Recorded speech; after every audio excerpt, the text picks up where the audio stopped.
una tos el lunes, martes, hasta ayer.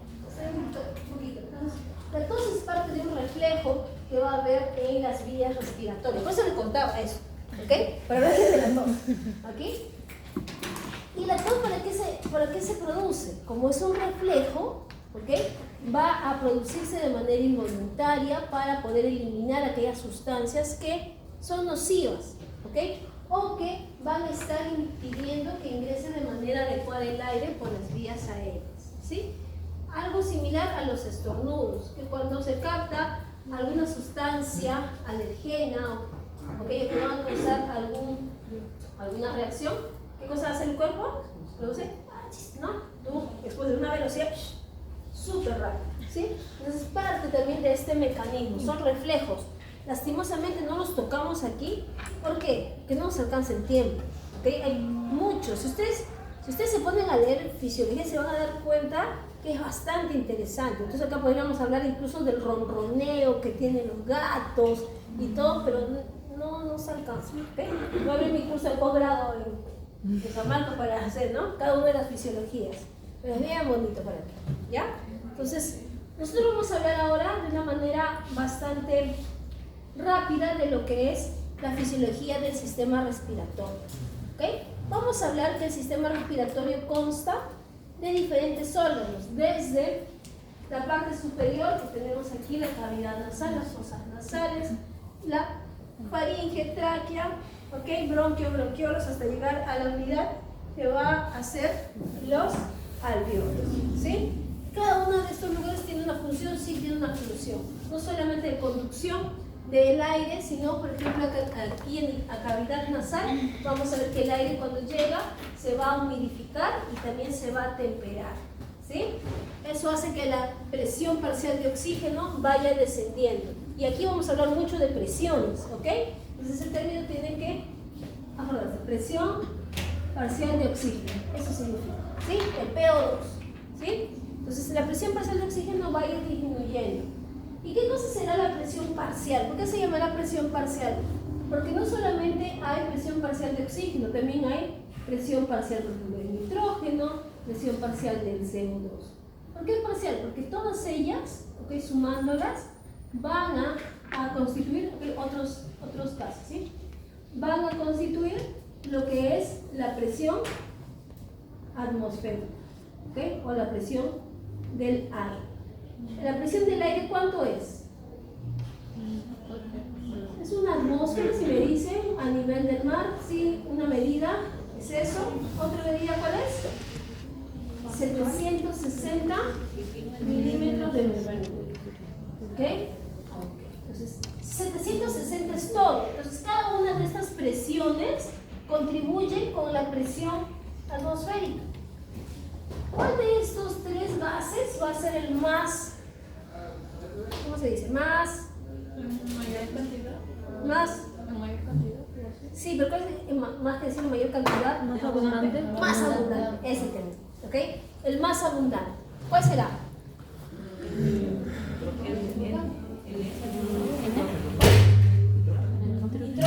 nitrógeno es el más abundante. Más del 70% va a ser, ¿ok? Nitrógeno, 70% más, ¿ok? ¿Y cuánto será de oxígeno? Se habla de un 20.9% y para ya aproximarlo 21%. 21% de todo el aire es oxígeno. ¿Qué quiere decir? Que la presión parcial de oxígeno será el 21% de 760. ¿Cuánto es el 21% de 760? 160, no tengo tiempo para calcularlos, pero ustedes calculenlo rápidamente, ¿ok? 760 por 0.21, y va a salir algo de 159.6. O sea, 160 milímetros de mercurio.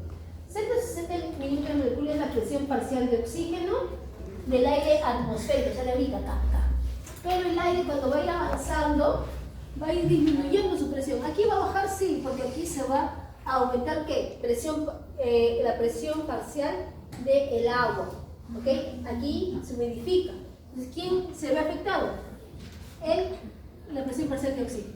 disminuirá, va avanzando, va a ir disminuyendo, disminuyendo, disminuyendo, disminuyendo, hasta que cuando llega al alveolo, la presión parcial que va a haber aquí en el alveolo, del aire alveolar, va a ser aproximadamente 100 milímetros de mercurio.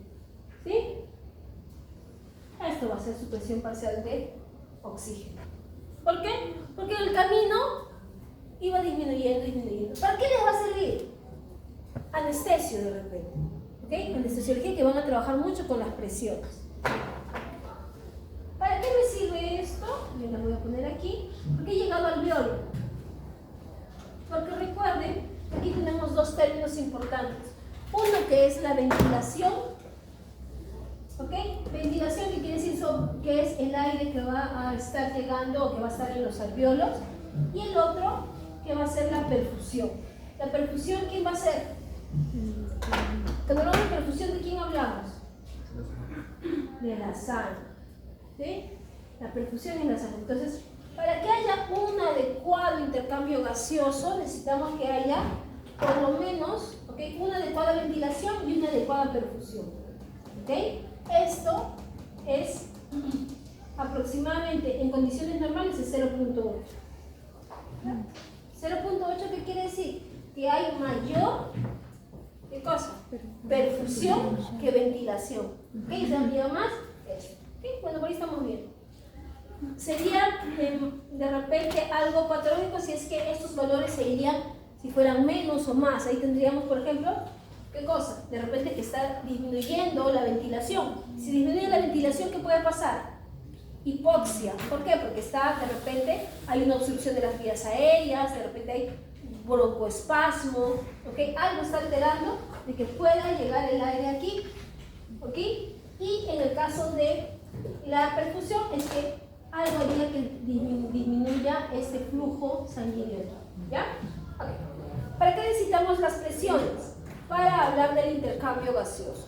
¿Qué tenemos con el intercambio gaseoso? Esta sangre que está llegando de aquí, ¿ok? ¿De dónde viene? Estamos en el pulmón, ¿ok?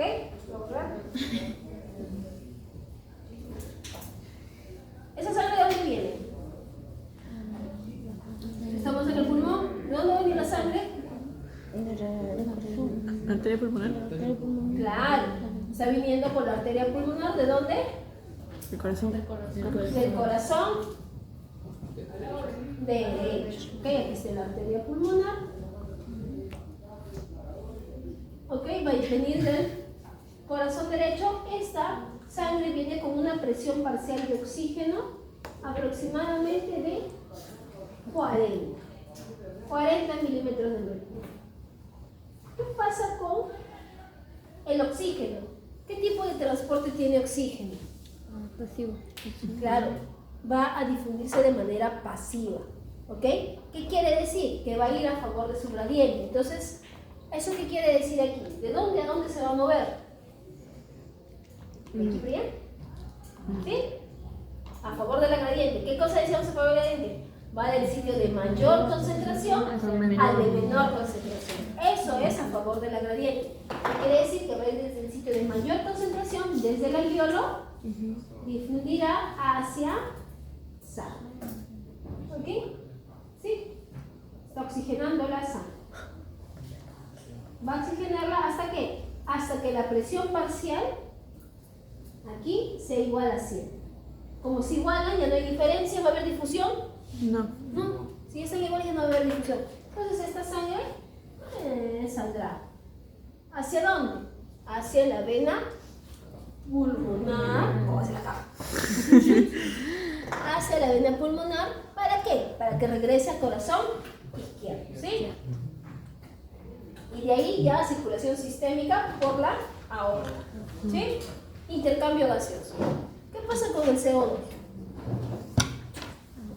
Pasa lo mismo, pero la presión parcial del CO2 en la atmósfera es bastante bajita. Es algo de 0.05%, me parece. ¿Ok? No recuerdo bien la foto de las proporciones ahorita. Pero es aproximadamente. Entonces, ¿cuánto es la presión parcial del CO2? Tiene aquí que va a ser algo de 40 milímetros de mercurio. ¿Sí? Aquí en el alveolo. ¿Y cuánto será la presión parcial del CO2 en la sangre que está viniendo del corazón derecho? Claro. Acá se menciona que puede ser de 45 milímetros de mercurio. Pero ¿por qué no es más, profesora? ¿No? Hay tanto. Porque el CO2 no solo va a viajar como CO2, ¿sí? Si bien es cierto, puede viajar diluido aquí en la sangre, el CO2 viaja de 3 maneras, ¿sí? Diluido en sangre, un porcentaje bastante bajo, 10-7%, ¿ok? Diluido o libre en la sangre. Otra parte va pegado a la hemoglobina, ¿ok? Y una parte que es mucho más abundante va a ser convertida en bicarbonato. Este pasa como un 70%. Por eso, ¿ok? La presión del CO2 aquí es baja. O sea, si usted me dice, pero si hay bastante CO2, profesor, pero la he dicho, sí, pero no puede viajar por aquí como CO2. ¿Por qué? Si no, ¿qué estaría produciendo aquí? Alcalosis, ¿sí? O acidosis. ¿Qué cosa es alcalosis? ¿Qué cosa es acidosis? Alcalino. Pues es cuando se va el pH, cuando se echa es alcalino.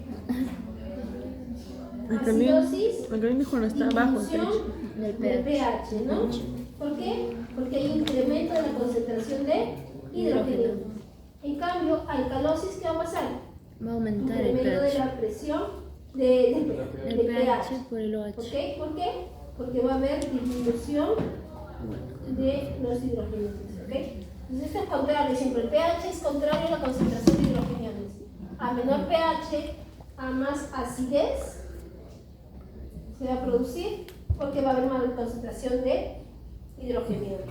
Entonces, si es que viaja mucho CO2 por aquí, lo que va a producir aquí es una acidosis, porque el CO2, recuerden esta reacción también, para que se la tatúen, que decíamos que el CO2, cuando esté en contacto con el agua, cuando se hidrata, ¿qué va a producir? Eso también tienen que saberse, ¿verdad? ¿No? ¿Va a producir quién? A nuestro amigo el ácido carbónico. ¿Cómo sé? Coloco. Primero, hidrógeno. ¿Cuántos hidrógenos hay? 2. ¿Cuántos carbonos? 2. 2 carbonos. 1. ¿Cuántos oxígenos? 2. ¿O no? 1. 2. 3. Del oxígeno. El H2O, dije cuando se hidrata. Entonces me faltaba el otro oxígeno. ¿Cuántos Tres. oxígenos? 3. Que no cuentan bien. Ya, porque este es CO2 más agua. ¿Sí? CO2 más agua. ¿Ustedes saben? A mí también esta cosa de cuando pasaba en química no me sabía. Decía, no lo tengo. Pero es porque tú mismo te bloqueas. ¿Ok? Es más fácil así, cuéntate. Tiene que haber lo mismo que acá, también tiene que haber acá. En algún lado tiene que haber sello. ¿Ya? ¿Eso cómo se llama? ¿Cómo se llama? Ácido carbónico. Ácido carbónico. Este es el ácido carbónico y el ácido carbónico se produce gracias a la actividad de la anhidrasa carbónica. Este ácido carbónico es inestable, siempre les digo, pasa muy poquito tiempo y luego se va a convertir en ¿qué? En bicarbonato más hidrogenio. Esto quiere decir que he perdido un protón, ¿ok? Por eso está menos. Miren, así estaba normal, pero como aquí perdí un protón que está aquí, ahora se queda negativo. ¿Okay? Anión, es un anión. Anión, catión, ¿sí? ¿No? No me hablen de esas cosas, ¿no? Oye, pero es importante saberlo, ustedes que sean médicos, por Dios. ¿Sí? Entonces, miren, si es que hay entonces mucho CO2 aquí, ¿qué va a producirse? De repente, muchos hidrogeniones. Esto podría producir una acidosis. ¿Ya? Por eso es que hay esa presión nomás. Yo también me preguntaba, ¿por qué hay poco? Entonces leí, oh, es cierto, dije, ¿no? ¿Ya? Entonces, como aquí la presión es mayor en el capilar versus el alveolo, ¿de dónde a dónde difluirá el CO2? Hacia el alveolo, ¿no? De un sitio de mayor a un sitio de menor presión. Entonces va a ir. Vamos a ver. ¿Hasta qué? Hasta que se iguale. ¿Ok? Cuando la presión del CO2 se iguale, ¿a cuánto? A 40. Es que va a ir. ¿Ok? Así se va a ir. Entonces, ¿qué estamos viendo? Que cuando llega la sangre, ¿cómo son los niveles de CO2?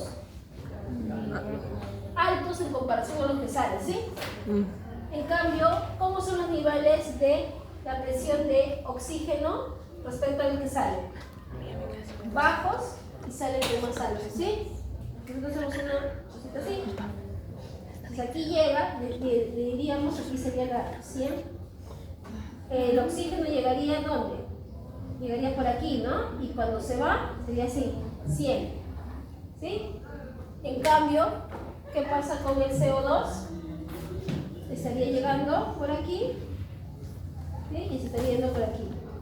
¿Sí me entienden? ¿Sí? Llega con niveles más altos de los que se va. En cambio, el oxígeno, ¿qué va a pasar?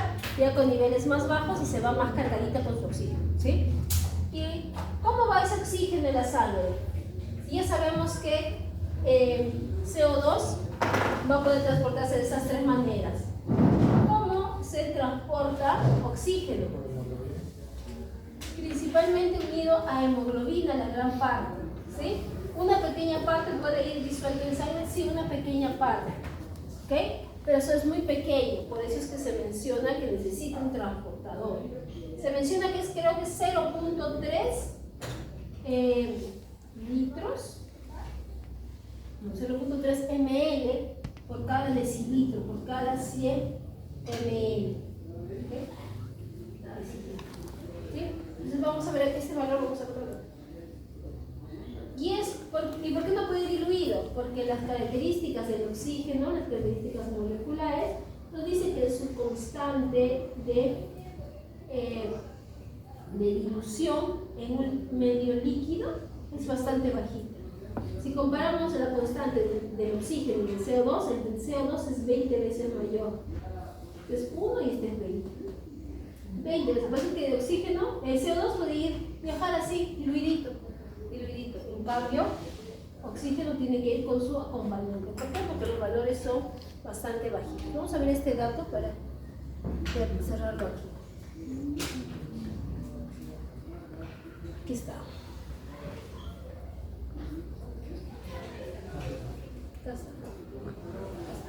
Ahí está.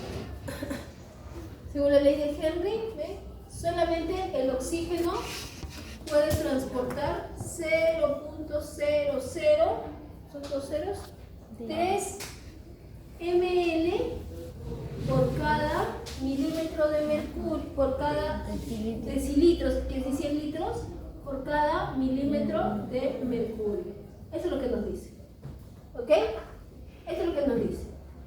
Ok, entonces yo tengo que aquí 0.003 en 100 ml. ¿Y cuántos milímetros de mercurio hay aquí en la sangre?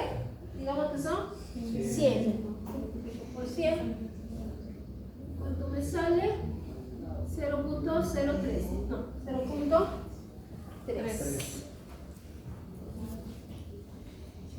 0.3 ml de oxígeno en cada decilitro. Entonces, en cada 100 ml, si yo censo, voy a tener 0.3 ml de oxígeno.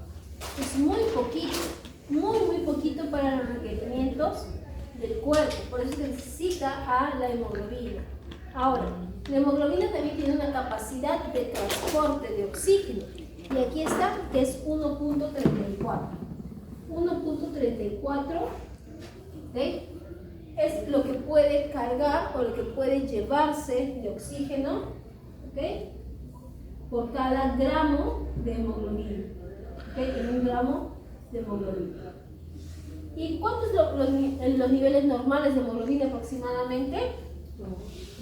15 aproximadamente son los niveles normales de hemoglobina, 15 gramos. Entonces, si 1.34 puede para 1 gramo de ml de oxígeno, ¿cuánto podrá con 15?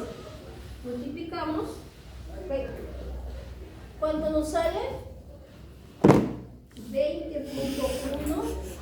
milímetros de oxígeno por, ¿qué? Por cada decilitro. Es decir, si yo tengo mayor cantidad de hemoglobina, ¿puede transportar más o menos oxígeno?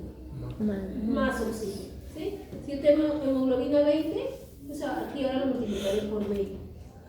Si tengo menos hemoglobina, anemia, por ejemplo, si tengo 10, pues los niveles que voy a encontrar de oxígeno en la sangre va a ser menor. ¿Por qué? Porque está relacionado con la cantidad de hemoglobina. ¿Sí? ¿Está bien? ¿Qué más vamos a hablar? Si tienes anemia, ¿no se va a oxigenar bien tu sangre? Es que Claro, no vas a poder transportar, no vas a poder transportar de manera que, porque no hay hemoglobina para que lo lleve. Por eso las personas que tienen anemia, ¿cómo están? Con sueño, durmiéndose, ¿aquí? Eso es lo que pasa. No, bueno, no, ustedes son de aburrimiento, ¿no? ¿Sí? Pero las personas que tienen anemia pasa eso. ¿Y por qué? Porque como no se oxigena, ¿okay? Los tejidos no tienen la cantidad adecuada de oxígeno para que puedan realizar sus funciones. ¿Okay? Entonces, si no hay, ¿qué va a hacer? El cuerpo va a tratar de economizar. Entonces, una manera de economizar es, ¿qué? Durmiéndote. Eso es, el cuerpo lo hace. ¿Ok? Es parte. Ya. Entonces, después de haber descubierto de por qué les da sueño, eso pasa. Vamos acá.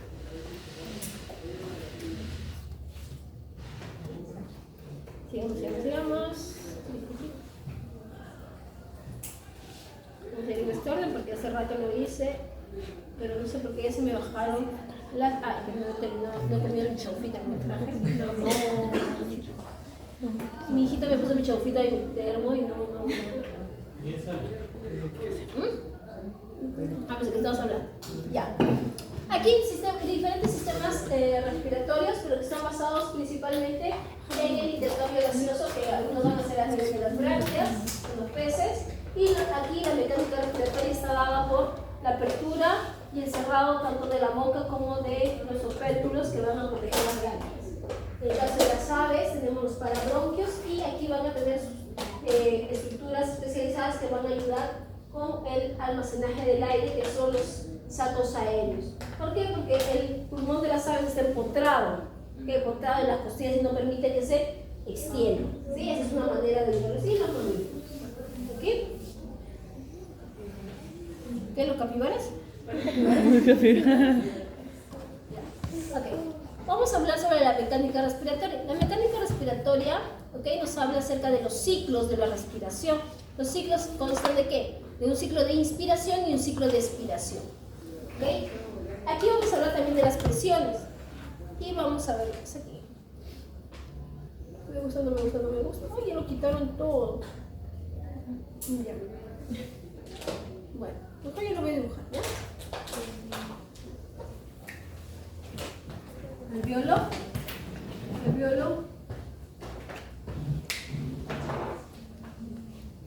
Cavidad torácica. Entonces, ¿qué vamos a tener aquí? Vamos a recordar también algo muy importante, que de dónde va a fluir o dónde va a ir un fluido, siempre de los sitios de mayor presión hacia los sitios de menor presión, siempre, ¿ok? Entonces, si yo quiero que, este es mi alveolo, ¿ya? Simplificado, este es el pulmón, alveolo, ¿okay? Yo quiero que ingrese aire aquí a mi pulmón.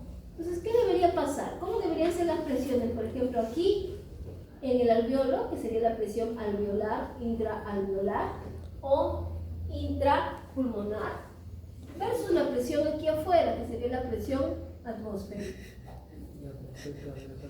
La atmosférica debería ser mayor, ¿sí? Versus la presión alveolar, ¿ya? ¿Cuánto es la presión atmosférica? 760, ¿sí? ¿Cuánto debería ser menor? Un punto, digamos, 759, ¿ya? Si aquí es 759, ¿ok? Va a haber diferencia de presiones y va a ingresar el aire. 760 lo consideran como si fuera, cuando lo talamos, esto es como si fuera el cero. Si este es cero, ¿esto cuánto será? Menos 1. ¿Por qué menos 1? Porque si ya sabe, ya porque ya llevó el curso. No. Vamos a ver acá. 7 es 0, es 760. Cuando se va para arriba, ¿qué tenemos? 1, 2, ¿sí? Pues 1 más 2 no se pone porque se... Pero cuando va para abajo, ahí sí colocamos signos, menos 1, menos 2, menos 3. Entonces, si está 760 aquí, aquí voy a tener a 759. Ah, por eso dice menos 1, ¿sí? Aquí sería 1 menos 1. Ah, entonces aquí la presión va a ser negativa, la presión alveolar va a ser negativa. Pero ¿cómo yo obtengo que la presión alveolar sea negativa? Pues voy a aplicar la ley de Boyle, que nos habla acerca de las presiones y los volúmenes. ¿Qué nos quiere decir las presiones y los volúmenes? Estoy tratando de dibujar un cubito, ¿ya?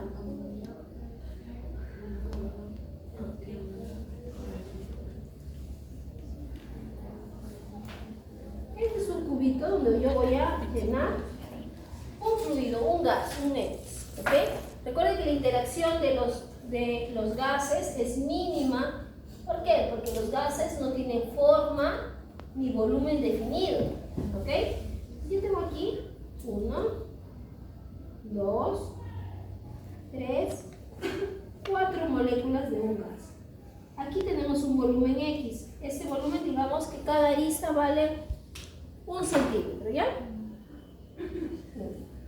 Pues aquí, ¿cuál será el volumen de este cubito? ¿Sí? ¿Se ve que es un cubito? ¿Cuál será? 1 centímetro cúbico, ¿no? Ese es el volumen. Si este es 0.5 cada arista, ¿cuál será el volumen? Multiplique 0.5 por 0.5 por 0.5. ¿Cuánto sale? 0.5 por 0.5 por 0.5. 0.125 centímetros cúbicos. Ya está. ¿Dónde hay mayor volumen? 1 o 2. 1, es evidente, ¿no? Pero solamente para tener números. Aquí voy a colocar las mismas moléculas. 1, 2, 3, 4. Pero recuerden que las moléculas siempre están en movimiento. Entonces, ¿cómo yo mediría aquí la presión? Porque lo que dice Boyle nos habla acerca del volumen y la presión. ¿Cómo mediría yo aquí la presión? ¿Cómo se mide la presión en un gas? En ustedes yo mido la presión con su manómetro y los pies. Pero ¿cómo lo hago en un gas? En el gas se mide la presión, ¿ok? Por las interacciones que va a haber con su medio, ¿sí? Que recordemos que presión, ¿qué cosa es? Fuerza sobre aire. En este caso, aquí la interacción que va a haber es con las paredes, ¿okay? Que va a estar aquí, este se va a chocar aquí, luego se va a chocar aquí, aquí, aquí, este también se va a chocar aquí, están chocándose ellos constantemente. Entonces, las veces que ellas se chocan, digamos que son como los componentes de la presión que va a haber, ¿sí? Estas mismas están aquí. ¿Dónde creen que se chocan más veces en un mismo periodo de tiempo? Aquí. ¿Por qué? Porque hay menos espacio. Entonces las moléculas ya se chocaron, ya se chocaron. ¿Okay? Entonces va a haber aquí entonces, ¿cómo será la presión en el 2 versus en el 1? Mayor va a ser la presión en el 2 respecto al 1. Entonces, ¿qué decimos? Que a menor volumen, ¿cómo va a ser la presión? Mayor. A mayor volumen, menor presión. Aquí quiero menos presión. ¿Qué debe pasar aquí? ¿Debe haber qué cosa? Más volumen, ¿sí? Porque yo necesito menos presión. Menos presión, necesito que haya más volumen. Voy a necesitar que se expanda. ¿Quién se debe expandir? debe expandir la caja torácica. Y aquí vamos a emplear, ¿a quién? Al diafragma, que se va a contraer y va a jalar. Y esto va a hacer que la cavidad torácica sea más, que tenga más volumen. Adicionalmente, la contracción de los músculos, ¿ok?, intercostales externos. Esto va a hacer que se expanda más. Entonces, como se expande, produce esta presión negativa y de esta manera va a ingresar el aire. ¿Sí? Esa es inspiración. Va a seguir ingresando, pero en un momento que la presión ya no va a ser negativa, sino va a ser positiva. Es decir, aquí la presión es +1 y aquí es 0. ¿De dónde a dónde va a ir el aire? Hacia afuera, porque siempre va a ir a un sitio de mayor a menor presión. ¿Ok? Aquí a la inspiración se le conoce como un proceso de tipo activo. ¿Por qué? Contracción, contracción, contracción. En cambio, en la expiración, ¿qué cosa está pasando? Relajación. Solo relajación, es algo pasivo. ¿Sí? Ya. ¿Cómo son las presiones? A ver, la presión, ¿ok?, alveolar en la inspiración, ¿cómo es? ¿Positiva o negativa? Negativa. Y en la expiración, positiva. Ok, ya tenemos hasta ahí eso. Nos faltan otras presiones. Una presión que es de esta bolsita que lo está protegiendo, de la pleura. Entonces, si les algo, es que el pulmón siempre tiende a ¿qué? A colapsarse, siempre va a querer. ¿Por qué? Porque como es elástico, y que habíamos dicho que pasaba cuando los componentes son elásticos, tienden a volver a su tamaño, ¿okay?, original. Entonces el pulmón es elástico, por eso quiere colapsarse. Y para que no se colapsen van a haber presiones aquí que van a estar manteniéndolo insuflado. La cavidad torácica, esta de aquí, siempre va a querer, ¿qué cosa? Distenderse. El pulmón siempre quiere colapsarse, este quiere distenderse. Entonces, ¿qué vamos a tener aquí? Que va a haber una presión aquí en la pleura, ¿ok?, que siempre va a ser negativa. ¿Por qué? Si es que es negativa, siempre va a jalar. Siempre va a jalar, ¿sí? No dejar que se colapse. Entonces, esta presión negativa aquí en la pleura, durante la inspiración, va a ser más negativo. Por ejemplo, puede ser -5, mientras que en la inspiración, la presión intrapleural también va a ser negativo, pero va a ser menor. ¿Sí? Siempre la presión intrapleural va a ser negativa. Siempre, siempre, siempre. En inspiración o expiración. Pero en inspiración va a ser más negativa que en expiración. ¿Por qué necesitamos esta presión negativa de la pleura? Para que no se colapse, ¿sí? ¿Qué pasa si es que perdemos esta presión intrapleural? Se colapsa. Eso se conoce como ¿qué? Como neumotórax. No queremos nada de repente, pero hay un accidente, ¡pum!, lo acuchillan al perrito. ¿Ya? Lo acuchillan, la llama, ¿sí? Lo acuchillan y ¿qué va a pasar? Encima sacan el cuchillo. ¿Ok? Si sacan, aquí queda un espacio por donde va a ingresar ¿quién? El aire. El aire va a ingresar. Entonces el aire que tenga presión 0 y aquí está en 2, poco a poco va a igualarlo. La presión atmosférica aquí y este pulmón, este alveolo, va a colapsar. ¿Por qué? Ya no hay nadie que lo detenga, que sea lo que quiere ser, que es colapsarse. ¿Sí? ¡Pum! Se va. ¿Sí? Se colapsa. ¿Sí? Uy, ya perdimos un alveolo. Mayor espacio muerto. ¿Sucede? Sí ha sucedido. ¿Sí? ¿Ok? Ya. Entonces, hasta ahí tenemos lo que es mecánica respiratoria. ¿Facilito? Sí. ¿Sí? Ay, ¿qué cosa iba a hacer acá? Yo me olvidé también. No sé ni me olvidé. Ya. Cuando íbamos a hablar del colapso, también íbamos a hablar de quién? De la sustancia surfactante. ¿Qué es la sustancia surfactante? ¿Qué es?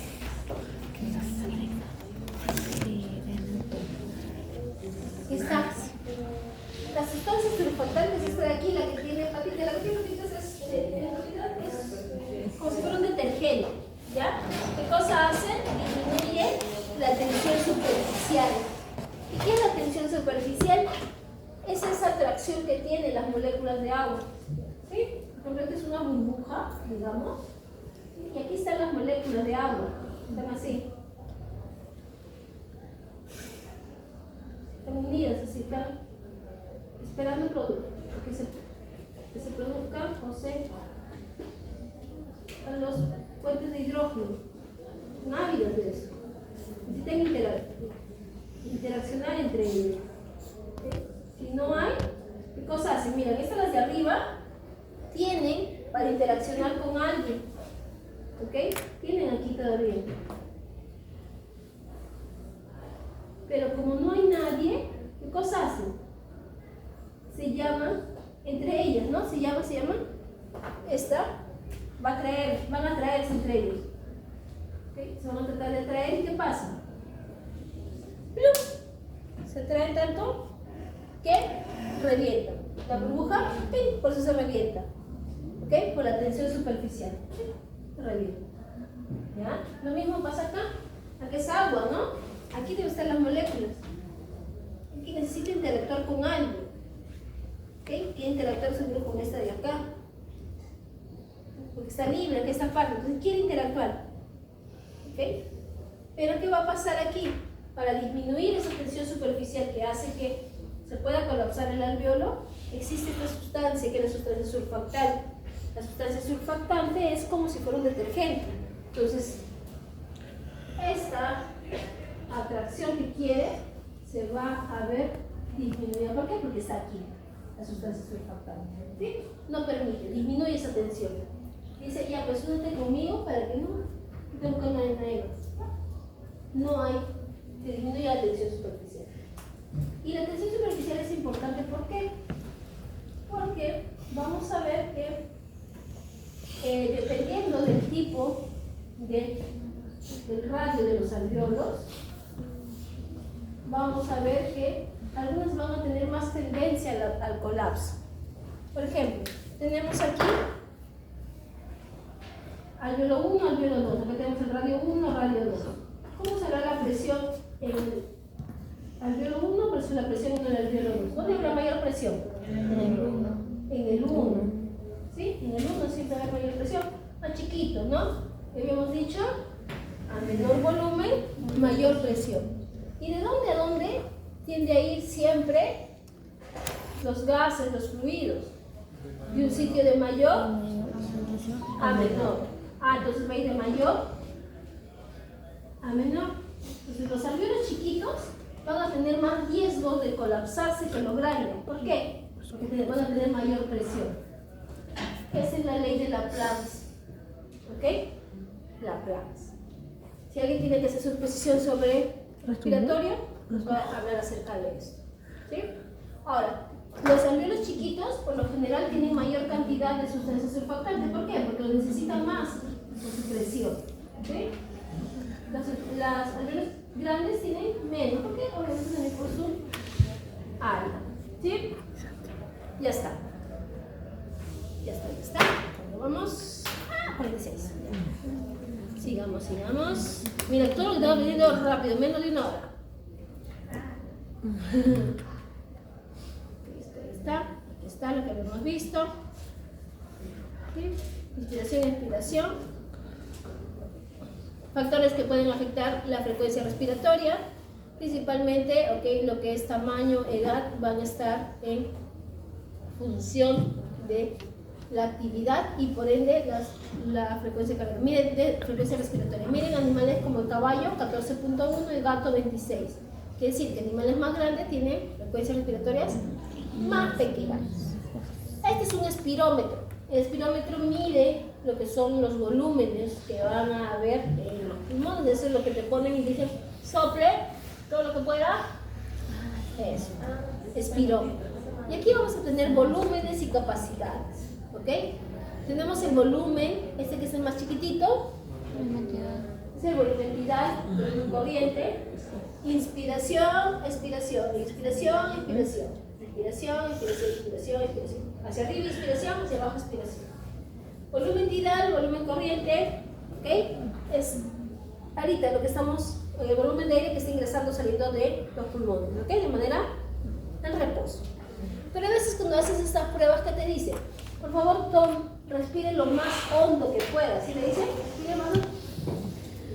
¿Dónde no te matas? Es esto. Aquí, es esto. Todo lo que pueda, todo lo que pueda, todo lo que pueda. Ya. Respiración. Inspiración, inspiración. Esto de aquí se le conoce como volumen de reserva inspiratorio. Como es por arriba, es inspiratorio. ¿Sí? También te dicen, bote todo el aire que tengo. ¿Puedo botar todo el aire? No, siempre va a quedar algo, y es esto de aquí, que es el volumen residual. Esto de aquí, volumen de reserva expiratoria, ¿sí? En el caso de los animales, por ejemplo, los humanos que están a profundidades, ellos sí podrían vaciarse casi en su totalidad todos los capacidades. No, porque si se elimina todo el